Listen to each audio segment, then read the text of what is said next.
உங்களுக்கு பிடித்த சமையல் சேனலுக்கு உங்களை அன்புடன் வரவேற்கிறேன். இன்னைக்கு நம்ம கோகனட் புட்டிங் எப்படி செய்யறதுன்னு பார்க்கலாம். வாங்க வீடியோக்குள்ள போகலாம். இப்போ நம்ம கோகனட் புட்டிங் பண்ணுறதுக்கு நான் ஒரு தேங்காய் உடைச்சிருக்கேன். அதில் நான் ஒரு மூடி மட்டும் எடுத்துக்கிறேன். இந்த அளவு எடுத்தால் எனக்கு சரியாக இருக்கும், அதனால எடுத்திருக்கேன். 2 மூடி போட்டால் ரொம்ப நிறையா வரும்னு கொஞ்சமாக எடுத்திருக்கேன். அந்த சின்ன சின்ன பத்தையாக போட்டு அது மேலே உள்ள அந்த கருப்பு இதெல்லாம் செதுக்கி எடுத்துக்கோங்க. இப்படி ஒயிட்டாக இருக்கணும். அதனால் அந்த மாதிரி செதுக்கி எடுத்துட்டு அதை இப்படி சின்ன சின்னதாக கட் பண்ணி மிக்சியில் அரைக்க இப்படி கட் பண்ணி போட்டுக்கலாம்.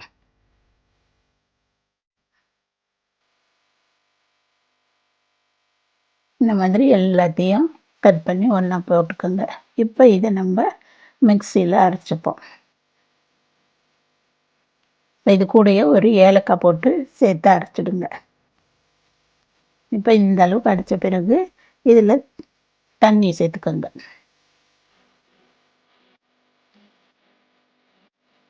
இப்போ இந்த அளவுக்கு அரைச்சி எடுத்துக்கிட்டால் சரியாக இருக்கும். இப்போ நம்ம இதை வடிகட்டி எடுத்துக்கலாம்.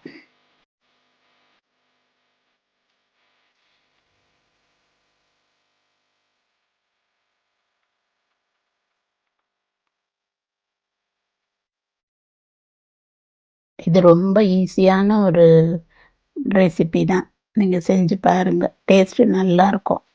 குழந்தைங்களுக்கெல்லாமும் பிடிக்கும். இந்த மாதிரி நல்லா வடிகட்டி எடுத்துக்கோங்க. திக்காக எடுத்தால் போதும்.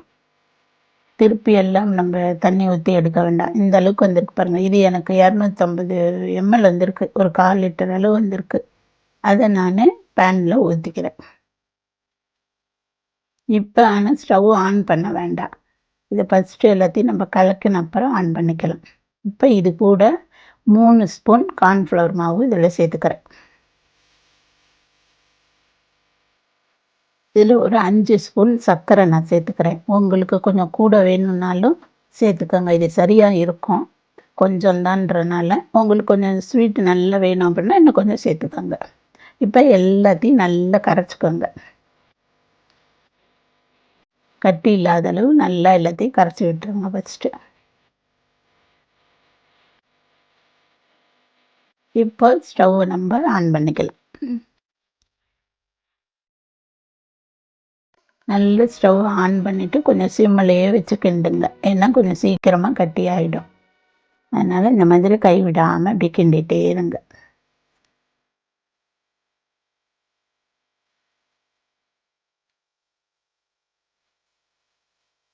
இதோட டேஸ்ட்டு கிட்டத்தட்ட இளநியோட இது ஐஸ்கிரீம் அந்த மாதிரி டேஸ்ட் இருக்கும். நீங்கள் பண்ணி பாருங்கள், ரொம்ப நல்லாயிருக்கும். இப்போ இன்னும் கொஞ்சம் நேரம் நம்ம கெட்டி ஆகிறது கிண்டலாம். பார்த்துக்கோங்க அப்பப்போ எடுத்து கரெக்டாக அந்த இது வருதா அப்படின்னு. நல்ல நம்ம மாவு திக்கு இருக்குது பார்த்தீங்களா, அந்த அளவுக்கு வர அளவுக்கு நீங்கள் எடுத்தீங்கன்னா சரியாக இருக்கும். இப்போ நம்ம அதை எடுத்து ஊற்றுறதுக்கு நான் ஒரு சின்ன பேன் வச்சு அதில் நெய் தடவி ரெடி பண்ணி வைக்கிறேன். இது கொஞ்சம் குழிவாக இருக்கனால இதில் ஊற்றினா சரியாக இருக்கும்னு நான் இதில் ஊற்றுறேன்.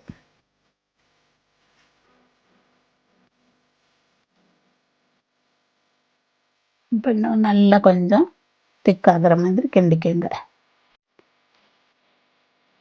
இதில் எதுவும் நம்ம சேர்க்க வேணாம். நெய் இதெல்லாம் சேர்க்க வேண்டாம். நெய், ஜெலட்டின் எதுவும் வேணாம். அந்த 3 பொருள் மட்டும் சேர்த்து செஞ்சாலே நல்ல டேஸ்ட் இருக்கும்.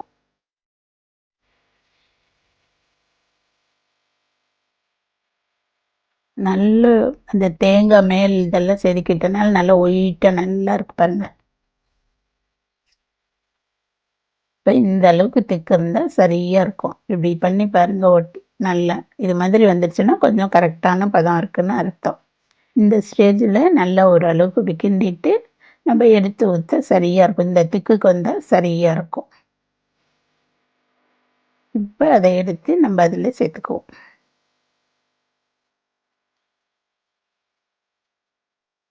இது எல்லாத்தையும் நல்லா இதில் வலிச்சு விட்டுடுங்க. நல்லா கொஞ்சம் இப்படி தட்டி விட்டுடுங்க. இப்போ இதை நல்லா கொஞ்சம் ஆற வச்சுட்டு 2 ஹவர் ஃப்ரீசரில் வச்சு நம்ம எடுத்துக்கலாம். இப்போ ஃப்ரீசர்லேருந்து எடுத்துகிட்டு வந்திருக்கேன் பாருங்கள். நல்லா கையில் ஒட்டாமல் கெட்டியமாக ஆயிடுச்சு பாருங்கள். இதை இப்போ நம்ம ஓரத்தில் லேசாக கத்தி வச்சு அப்படி எடுத்துக்கிட்டு அதை கமுத்துக்கலாம் நம்ம. இந்த ஓரத்தில் நெய் இருக்கனால அந்த மாதிரி இருக்குது. இப்போ நம்ம அதை ஒரு பிளேட்டில் கமுத்து எடுத்துப்போம்.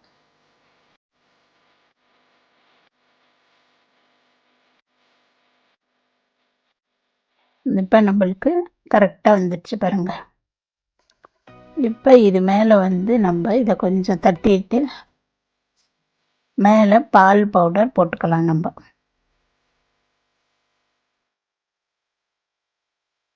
இதில் நல்லா கொஞ்சம் பால் பவுடர் கொஞ்சம் நிறையாவே போட்டுக்கோங்க. அப்போ அந்த டேஸ்ட்டு நல்லாயிருக்கும். இது போடும்போது இப்படி ஃபுல்லாக தூவிக்கங்க.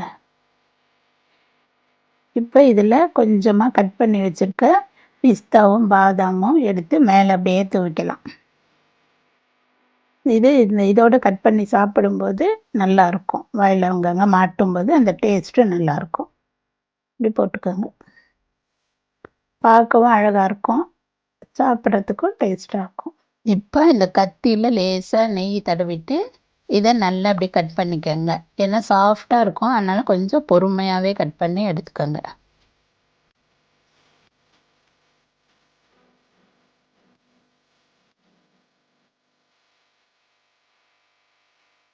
இப்போ நமக்கு சுவையான தேங்காய் புட்டிங் ரெடி ஆயிடுச்சு. இப்போ இதை நீங்களும் வீட்டில் செஞ்சு பார்த்துட்டு எப்படி இருக்குன்னு கமெண்ட் பண்ணுங்கள், லைக் பண்ணுங்கள், ஷேர் பண்ணுங்கள். மறக்காமல் சப்ஸ்கிரைப் பண்ணுங்கள். நன்றி.